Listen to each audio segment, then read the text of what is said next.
Assalamualaikum warahmatullahi wabarakatuh. Bismillahirrahmanirrahim. Alhamdulillahirabbil alamin wa bihi nasta'inu ala umuri dunya waddin. Wassalatu wassalamu ala asrafil anbiya'i wal mursalin imamil muttaqin sayyidil khairil mujalin wa ala alihi wa sahbihi ajmain. Amma ba'du. Anak-anakku sekalian peserta Matsama masa ta'aruf siswa madrasah MTS Negeri 8 Ciamis di tahun pelajaran 2021-2022. Mudah-mudahan kalian semua dalam keadaan sehat walafiat. Terlebih dulu marilah kita panjatkan puji syukur kehadirat Allah SWT yang mana hari ini kita masih diberikan sehat jasmani dan rohani, diberikan kesejahteraan, diberikan iman Islam kita sehingga hari ini kalian bisa mengikuti kegiatan Matsama. Sholawat dan salam tidak lupa mari kita limpahkan pada junjungan Nabi Agung kita Habibana wa Nabiyana Muhammad Sallallahu Alaihi Wasallam beserta keluarga, para sahabat dan seluruh umatnya. Mudah-mudahan kita semua di yaumil akhir nanti kita termasuk ke dalam golongan orang-orang yang mendapatkan syafaatnya. Allahumma amin ya robbal alamin. Anak-anakku sekalian, calon siswa-siswi MTS Negeri 8 Ciamis yang hari ini mengikuti kegiatan Matsama, kali ini kita akan menerima materi tentang kesetaraan. Pengertian kesetaraan adalah persamaan kedudukan, persamaan tingkatan, tak ada yang lebih tinggi atau lebih rendah sederajat, sehingga kesetaraan disebut juga sebagai kesederajatan. Sekali lagi, kesetaraan pengertiannya adalah persamaan kedudukan, persamaan tingkatan, tak ada yang lebih tinggi atau lebih rendah sederajat, sehingga kesetaraan sekali lagi disebut juga dengan kesederajatan. Kesetaraan ini adalah turunan dari kata tara dalam Kamus Bahasa Indonesia yang artinya atau diartikan sebagai tara sebagai sesuatu yang sama, baik itu tingkatan, kedudukan dan semacamnya. Kesetaraan ini berasal dari kata setara yang maksudnya adalah sejajar, sama tingginya, sama rendahnya, sama tingkatannya, sama kedudukannya, sama kualitasnya, sebanding, sepadan, seimbang dan sebagainya. Sehingga dalam status sosial ya, kita dianggap memiliki status yang sama karena tidak ada perbedaan. Berikutnya anakku sekalian, di sini ada beberapa istilah. Yang pertama tentang gender, di mana gender ini adalah persepsi masyarakat atau yang mengacu pada peran, perilaku, ekspresi, dan identitas seseorang, baik laki-laki maupun perempuan. Tetapi lebih jelasnya atau lebih kita kenal gender itu adalah perbedaan antara laki-laki dan perempuan. Terus bagaimana peran agama dalam keadilan gender? Agama memiliki peran yang sangat penting dalam membentuk apa yang disebut dengan kesetaraan gender, di mana agama adalah dasar yang menjadi akar dari segala ideologi maupun hukum yang berlaku. Agama dianggap sebagai norma tertinggi dalam masyarakat dan mengatur segala bidang kehidupan. Jadi dianggap paling tinggi sebagai patokan atau sebagai alat ukur untuk norma-norma yang lainnya.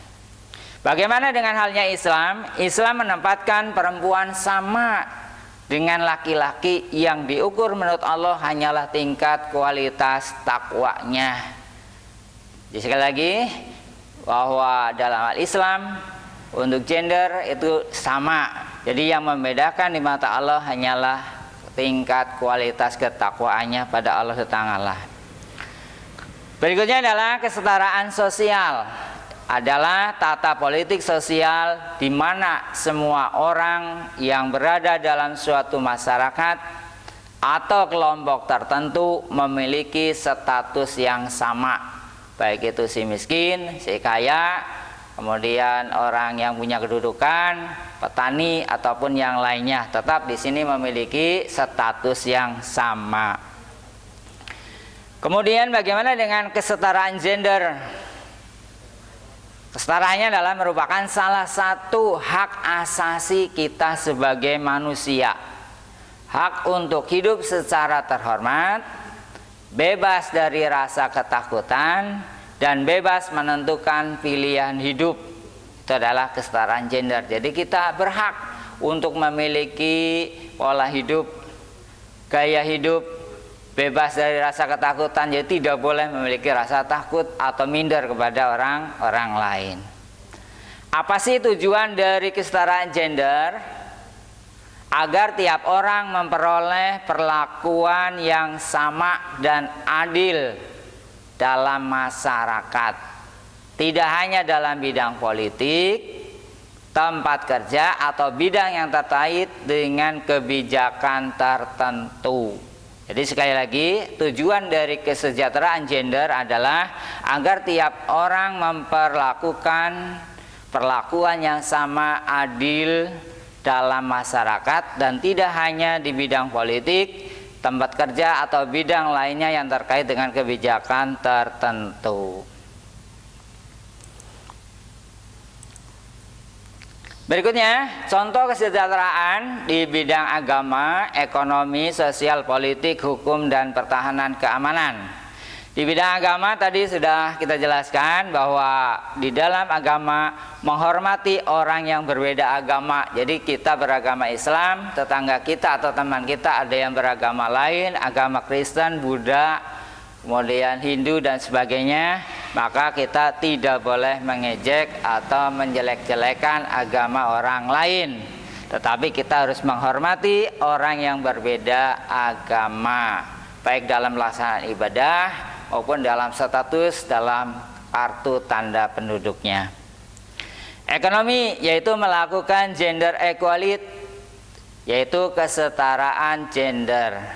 Sementara untuk sosial, contohnya adalah murid yang pintar dan murid yang bodoh tetap diberikan sosialisasi dan hak setara atau hak yang sama, tidak dibedakan. Wah, ini mah kurang pintar, diperlakukannya dibedakan dengan yang pintar. Kalau yang pintar oleh bapak atau ibu guru dibimbing terus, sementara anak yang kurang pintar atau anak yang bodoh diperlakukan beda tanpa disentuh atau didekati oleh bapak guru. Tidak seperti itu. Maka perlakuannya antara yang pintar dengan yang bodoh itu adalah tetap mendapatkan hak yang sama.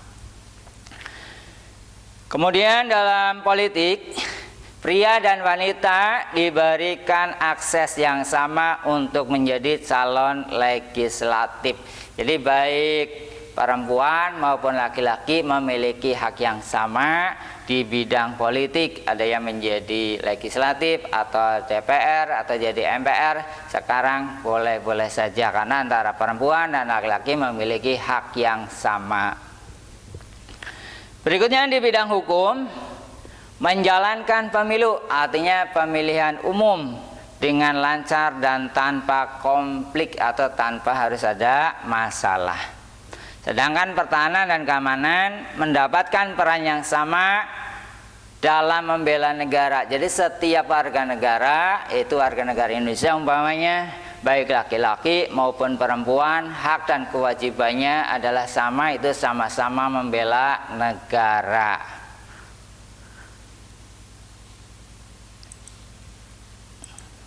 Berikutnya, contoh kesejahteraan sosial.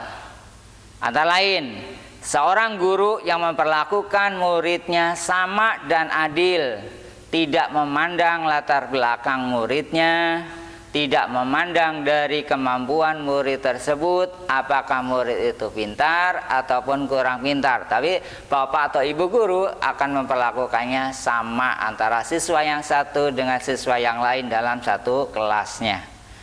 Berikutnya, orang tua yang memperlakukan anak-anaknya secara adil dan bijaksana. Umpamanya dalam keluarga ada 4 anak atau 5 anak, maka baik itu laki-laki maupun perempuan harus diperlakukan sama, tidak dibeda-bedakan. Umpamanya dalam keluarga, dalam anak ada satu anak perempuan, maka anak perempuan itu diistimewakan. Ini tidak boleh, tapi harus diperlakukan haknya secara sama oleh orang tua. Jadi tidak ada istilah pilih kasih atau berat sebelah. Berikutnya, contoh berikutnya, seorang polisi yang memperlakukan seluruh masyarakat secara adil dan tidak memandang latar belakang dari orang tersebut. Jadi apabila ada seorang polisi yang memperlakukan masyarakatnya harus secara adil, tanpa harus melihat, wah kamu si kaya, wah kamu si miskin. Jadi yang kaya cepat dilayani, si miskin tidak dilayani dan tidak dilindungi, ini tidak boleh. Berikutnya kita lihat tentang gender, ya. Contoh kesetaraan. Kesetaraan yang pertama sosial. Apa itu kesetaraan sosial? Yaitu kesetaraan sosial menurut Wikipedia adalah suatu kondisi tatanan sosial di mana semua anggota masyarakat memiliki status yang sama. Kesetaraan sosial kerap kali sobat dihubungkan dengan persamaan status, baik yang mencakup hak atas jaminan hukum, keamanan, mendapatkan suara bebas untuk menyampaikan pendapat dan berkumpul, dan juga hak menyangkut personal. Adapun contoh dari kesetaraan sosial maksud kami adalah sebagai berikut. Yang pertama, contohnya Ketua RT yang memperlakukan setiap anggota masyarakatnya sama, selalu melayani setiap kebutuhan mereka dengan sepenuh hati. Jadi tidak setengah-setengah, tapi semua anggota masyarakatnya dilayani dengan sepenuh hati dan diperlakukan secara sama. Tidak meminta tambahan dana untuk uang pelicin atau apabila mengurus sesuatu, baik pembuatan KK, pembuatan KTP, atau mengurus-ngurus yang lainnya. Contoh yang kedua, pemberlakuan sistem ronda malam untuk semua lelaki dewasa di komplek perumahan. Tidak peduli dia kaya atau miskin, wajib untuk mengikuti kegiatan ronda malam setiap bulannya. Jadi baik si miskin maupun si kaya tetap dikenakan hak dan kewajiban yang sama, yaitu untuk melakukan ronda malam demi keamanan lingkungan bersama. Yang ketiga, mewajibkan kegiatan gotong royong untuk semua anggota masyarakat pada setiap hari Minggu. Tidak peduli kaya maupun miskin, pokoknya wajib untuk membersihkan halaman dan drainase masing-masing supaya hidup kita sehat, indah, mudah terlihat nyaman. Berikutnya, mengutip uang bulanan untuk keperluan gaji satpam kompleks pada semua anggota masyarakat setiap rumah di komplek perumahan. Ini yang biasanya ada di kota-kota besar atau perumahan-perumahan atau perum seperti itu. Berikutnya, menjenguk anggota masyarakat yang mengalami musibah atau sakit, tidak memandang agama, derajat, status sosial, jabatan atau kaya dan miskinnya. Berikutnya, guru yang memperlakukan siswanya sama dan adil, tidak memandang latar belakang muridnya, tidak memandang kemampuan akademik dari siswa tersebut. Contoh berikutnya, ayah dan ibu yang memperlakukan anak-anak secara adil dan bijaksana baik di rumah maupun di luar rumah, tanpa memandang prestasi dan kemampuan masing-masing si anak tersebut. Contoh berikutnya, anggota polisi yang memperlakukan seluruh masyarakat secara adil tanpa memandang latar belakang, tetap menindak tegas apabila masyarakat tersebut melanggar hukum atau norma yang berlaku. Kita lihat berikutnya, contoh kesejahteraan gender antara lain. Yang pertama, perempuan dan lelaki boleh bekerja dan berkedudukan yang sama pada suatu posisi atau jabatan tertentu. Misal, perempuan bisa menduduki jabatan CEO atau pada suatu perusahaan karena prestasi kerjanya, bisa jadi manajer, bisa jadi ketua yang lain personalia dan sebagainya. Jadi gender di sini jadi kedudukan perempuan bisa memiliki hak yang sama dengan laki-laki. Yang kedua, posisi antara laki dan wanita di tengah masyarakat sama dan setara. Misalnya perempuan bisa menjadi ketua RT dan aktif dalam melayani masyarakat. Kalau zaman dulu kan tidak seperti itu. Kalau sekarang perempuan memiliki hak yang sama, bisa menjadi RT, bisa menjadi RW, bisa menjadi Bu Lurah, Bu Camat, Bupati dan seterusnya. Termasuk perempuan bisa menjadi presiden. Baik laki-laki maupun perempuan bisa mendapatkan kesempatan pendidikan formal setinggi-tingginya sesuai kemampuannya masing-masing. Misal perempuan yang menyelesaikan pendidikan sampai S3 dan seterusnya. Kalau zaman penjajahan Belanda dulu baru sampai SR, anak perempuan sudah tidak boleh melanjutkan sekolah. Tapi di zaman sekarang persamaan kesetaraan gender untuk perempuan itu sama, memiliki hak yang sama dengan laki-laki, bisa menyelesaikan sekolah setinggi-tingginya, bahkan ada yang menjadi dekan atau rektor dan yang lainnya. Berikutnya, sama-sama tidak diperlakukan kasar, jadi tidak diperlakukan kasar dan terbebas dari praktek kekerasan baik secara fisik maupun psikis. Lelaki dan perempuan yang mendapatkan kesempatan yang sama untuk memperoleh posisi yang sama di dunia pekerjaan. Jadi baik laki-laki maupun perempuan di dalam dunia pekerjaan itu boleh diduduki baik laki-laki maupun perempuan, baik di perusahaan, di pabrik atau di tempat-tempat yang dianggap banyak menguntungkan. Berikutnya, laki-laki dan perempuan harus memiliki hak kepemilikan yang sama terhadap sesuatu. Misalnya, perempuan yang bisa membeli tanah dan properti atas namanya sendiri. Kalau dulu kan kebanyakan menggunakan nama laki-laki atau bapaknya, tapi sekarang perempuan memiliki hak untuk mengatasnamakan kepemilikannya dengan atas nama sendirinya, baik kendaraan, tanah, mobil, dan kekayaan yang lainnya. Berikutnya anak-anakku sekalian, bagaimana dengan kesejahteraan atau kesetaraan pendidikan? Apa itu kesetaraan pendidikan? Dari namanya saja kita sudah tahu bahwa kesetaraan pendidikan adalah suatu kondisi di mana setiap orang berhak untuk mendapatkan serta mengakses fasilitas pendidikan secara adil, tidak dibeda-bedakan sesuai dengan kemampuan ekonomi atau kenalan. Beberapa contoh kasus yang mempresentasikan kesetaraan pendidikan yang sudah Kosmo rangkum diantaranya adalah sebagai berikut. Pertama, seorang anak yang kurang mampu mendapatkan akses pendidikan yang lebih layak dengan bantuan beasiswa dari pemerintah daerah dan bisa menikmati sekolah dengan anak-anak yang lainnya.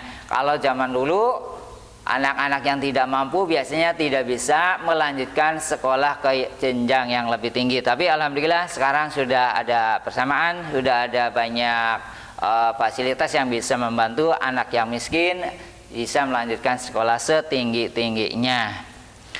Kemudian, guru yang memperlakukan setiap siswanya sama rata, tidak peduli apakah itu berasal dari siswa di kalangan atas atau siswa dari kalangan ekonomi yang bawah. Selalu mengedepankan aspek keadilan dan kesamarataan antar siswa di dalam kelasnya. Berikutnya, kesetaraan gaji antara guru yang berstatus sebagai PNS dengan guru honorer. Begitu juga dengan tunjangan serta beban kerjanya di sekolah. Hal ini kerap kali menimbulkan ketimpangan yang mengakibatkan guru honorer memiliki gaji yang tidak layak. Contoh berikutnya, Setiap sekolah berhak menentukan kebijakan nilai kelulusan pada setiap siswanya, karena sekolah yang bisa mengetahui seberapa kualitas dari anak didiknya termasuk kemampuan akademik masing-masing. Sekolah-sekolah di daerah yang mendapatkan bantuan sarana dan prasarana dari pemerintah daerah sehingga tidak terjadi lagi ketimpangan fasilitas antara sekolah yang elit dengan sekolah-sekolah di kelas yang bawah.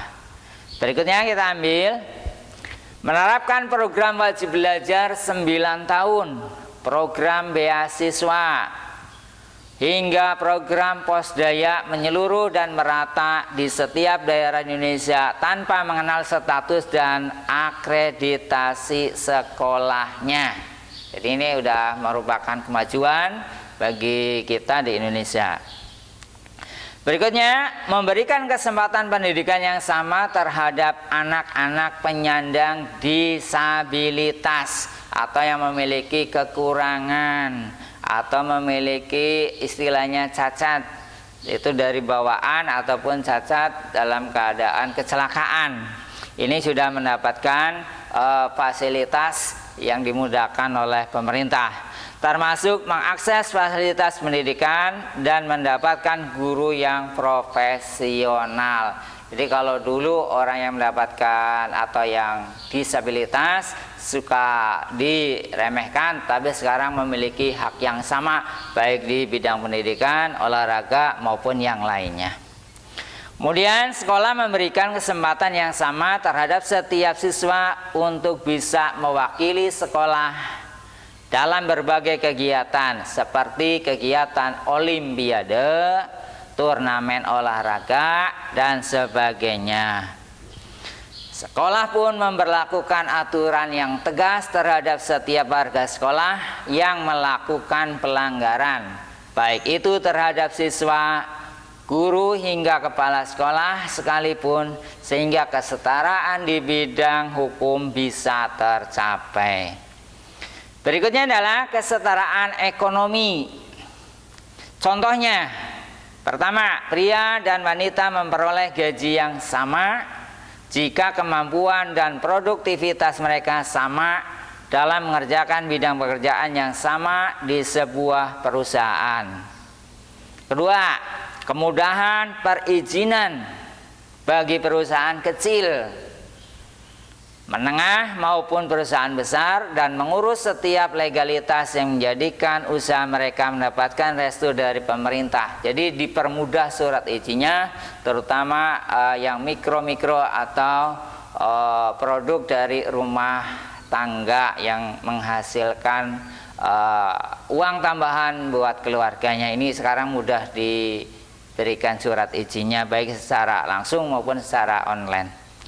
Kemudian adanya subsidi atau bantuan dari pemerintah terhadap perusahaan UMKM dalam mengembangkan usaha mereka karena keterbatasan modal dan fasilitas produksi dibandingkan perusahaan yang besar. Kemudian perbaikan UMKR atau UMR dan UMP serta adanya studi terhadap kesesuaian penghasilan dan pengeluaran dalam suatu daerah. Berikutnya, kesetaraan hukum.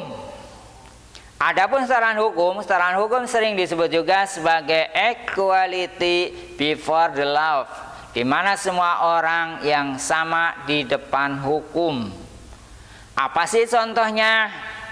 Yang pertama, tidak membedakan kelas, status sosial, dan juga kekayaan saat memberikan hukuman pada warga negara yang terbukti melakukan kesalahan dan melanggar aturan yang berlaku.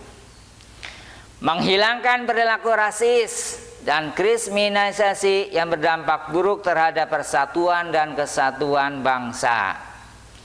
Kemudian, satuan reserse kriminal polisi yang selalu cepat dan tanggap dalam menangani setiap kasus kriminal yang terjadi, sekalipun korban adalah orang miskin yang tidak memiliki keluarga dan hidup sebatang kara.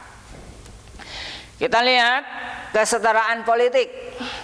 Apa yang dimaksud dengan kesetaraan politik? Yaitu kesetaraan politik suatu kondisi di mana anggota masyarakat memiliki kedudukan dan posisi yang sama dalam hal mencapai suatu kekuasaan dan pengaruh politik. Contohnya, seorang pria dan wanita diberikan akses dan kesempatan yang sama untuk menjadi calon legislatif serta berperan aktif dalam organisasi politik seperti partai politik baik di Golkar, Demokrat ataupun yang lainnya. Yang kedua, setiap warga negara Indonesia apapun latar belakangnya, baik itu perempuan, laki-laki, kaya, miskin, dari manapun suku dan agamanya, pada dasarnya dapat mencalonkan diri untuk menjadi kepala daerah dan negara di Indonesia. Setiap kelompok politik yang ikut andil dalam pembangunan selalu bersikap adil, tidak mengedepankan kepentingan pribadi ataupun golongan. Berikutnya, perempuan dan laki-laki mendapatkan peran yang sama, yaitu dalam mengambil keputusan penting dan berpartisipasi dalam lembaga negara apabila memang terbukti memiliki kemampuan dan keahlian yang sama, seperti Menteri kita Sri Mulyani sebagai Menteri Keuangan yang cukup lama menjabat di berbagai era kabinet yang berbeda. Anak-anakku sekalian yang Bapak banggakan, bagaimana contoh nilai moral di masyarakat secara umum? Nilai sosial yang berlaku dalam masyarakat dipandang sebagai abstraksi dari sekumpulan tata perilaku yang dijalankan oleh individu. Pengertian nilai moral. Nilai moral merupakan suatu gambaran objektif terhadap tindakan manusia dalam menjalani rutinitas kehidupannya. Nilai moral kerap kali dikaitkan dengan kodrat dan hakikat manusia yang menginginkan kehidupan yang aman dan tentram.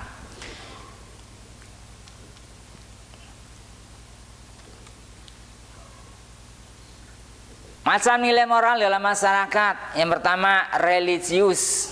Apa sih religius? Yaitu perilaku yang patuh terhadap pelaksanaan ajaran agama yang dianutnya. Dua, harus jujur.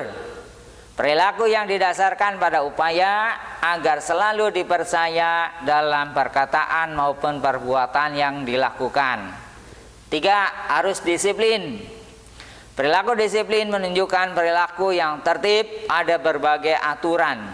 Adapun perilaku disiplin menunjukkan upaya bersungguh-sungguh dalam mengatasi berbagai hambatan serta menyelesaikan tugas sebaik-baiknya. Yang keempat, berarti harus toleransi.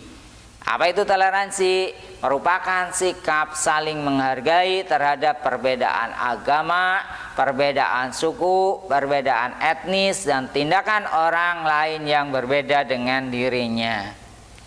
Berikutnya adalah harus mandiri.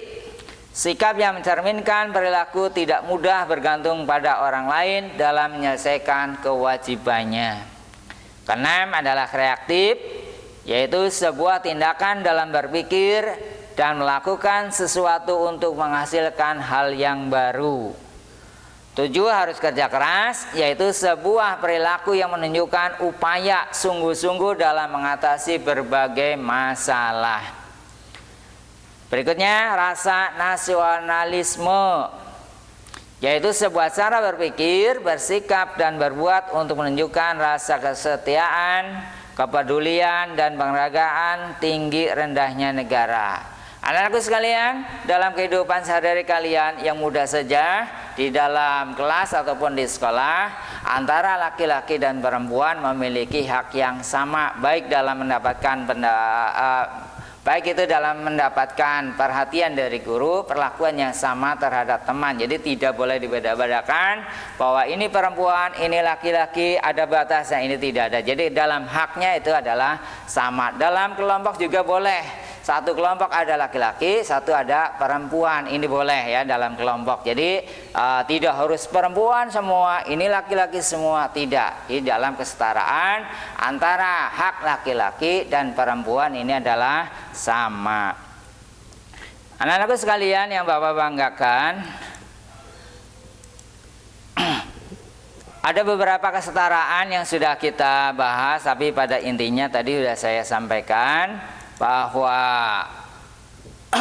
kita baik laki-laki maupun perempuan, baik anak sekolah ataupun bukan anak sekolah, baik itu masyarakat atau di luar sana, antara gender atau laki-laki dan perempuan memiliki hak yang sama. Sekarang kita lihat bentuk kesetaraan gender bagi perempuan apa saja. Yang pertama, posisi di masyarakat sama dengan laki-laki. Yang kedua, mendapatkan kesempatan pendidikan formal setinggi-tingginya. Jadi anak perempuan boleh sekolah setinggi-tingginya, S1, S2, S3 dan seterusnya. Kemudian tidak diperlakukan kasar. Kalau dulu banyak perempuan yang dihajar, ya dipukuli. Nah sekarang tidak. Sekarang perempuan mendapatkan hak dan perlindungan yang sama dengan laki-laki. Jadi apabila ada seorang perempuan yang disiksa, dianiaya, boleh mengadu ke bagian hukum. Jadi mereka akan mendapatkan kesetaraan haknya yang sama untuk dilindungi. Yang keempat, tidak ada kesenjangan di dunia pekerjaan, baik laki-laki maupun perempuan. Ini boleh sama-sama bekerja, baik perusahaan kecil, perusahaan besar, baik di tekstil ataupun yang lainnya. Boleh menjadi manajer, boleh jadi personalia atau direktur atau yang lainnya. Berikutnya, perempuan bisa mendapatkan ruang untuk berpolitik, menjadi anggota partai, menjadi DPR, MPR dan seterusnya. Dan yang keenam, memiliki hak kepemilikan yang sama, baik barang bergerak maupun tidak bergerak boleh diatasnamakan oleh anak perempuan.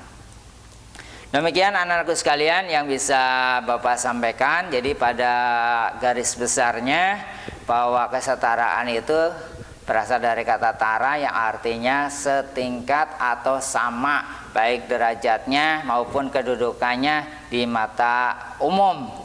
Dan baik laki-laki maupun perempuan ini memiliki hak dan kewajiban yang sama antara satu orang dengan orang yang lain. Begitu juga kalian sebagai siswa di dalam kelas mendapatkan hak untuk bertanya atau hak untuk menjawab dan saling menghargai. Tidak boleh mengejek karena perbedaan ras atau perbedaan kulit, perbedaan agama, perbedaan kaya dan si miskin, ini tidak boleh. Jadi seharusnya kita adalah menghargai sesuatu karena adanya perbedaan. Perbedaan itu akan menjadikan kuat dalam persatuan dan kesatuan di negara kita, terutama di dunia pendidikan.